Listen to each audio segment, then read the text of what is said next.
Yes તો નમસ્કાર મિત્રો, ઇન્ડિયા એગ્રોમાંથી વાત કરી રહ્યો છું. નામ છે દીપક રાવલ, બેઝિકલી રજવાડથી બિલોંગ કરું છું.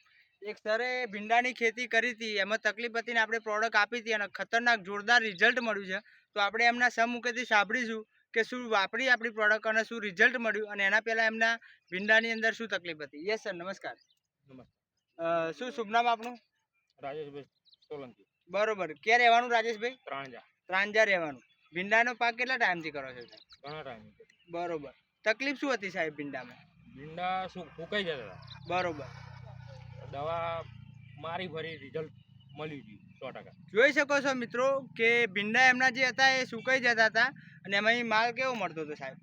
માલ ઓછો નીકળતો હતો. બરોબર. પણ અત્યારે 4-5 જબલા વધી ગયા. બરોબર. જોઈ શકો છો મિત્રો કે એમના ભીંડા જે હતા એ સુકાઈ જતા હતા અને એની અંદર જે એમને ક્વોલિટી જે માલની અંદર જોતી હતી એ મળતી નથી. તો સાહેબ આપણું ગ્રો મેજિક ને એમએસપી મળ્યું કેવું રહ્યું? હા, રિઝલ્ટ મળ્યું. રિઝલ્ટ કેવું છે? સારું છે? સારું 100%. બરોબર. તો શું આજુબાજુ બીજા લોકો જે ખેડૂતોને આપવા હોય આપણે તો આ પ્રોડક્ટ અપાય? આપી શકાય. બરોબર. આના પહેલા કેટલા નીકળતા હતા? નીકળતા હતા ઓછા 10-12 જબલા. બરોબર. આપણી વસ્તુ યુઝ કર્યા પછી કેટલા જબલા થયા? 15, 20, 25 થયા.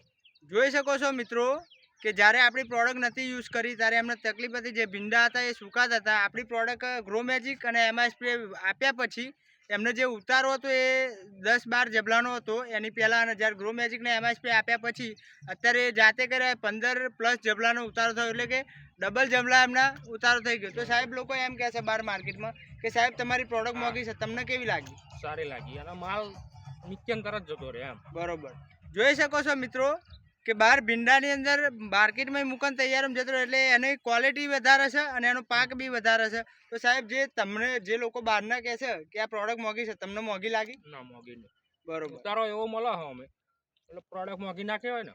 જોઈ શકો છો મિત્રો, વસ્તુ આપણી મોંઘી છે પણ એની સામે એનું રિઝલ્ટ આવે છે, અને આવા જ ખેડૂતોનું ઘણા બધા લોકોનું આપણે સારું કરીએ છીએ. જો ખેડૂતોનું સારું કરીશું તો આપણું પણ સારું થશે. તો મળીએ આવતા વિડીયોની અંદર. ઓકે, જય હિન્દ, જય મહારાષ્ટ્ર.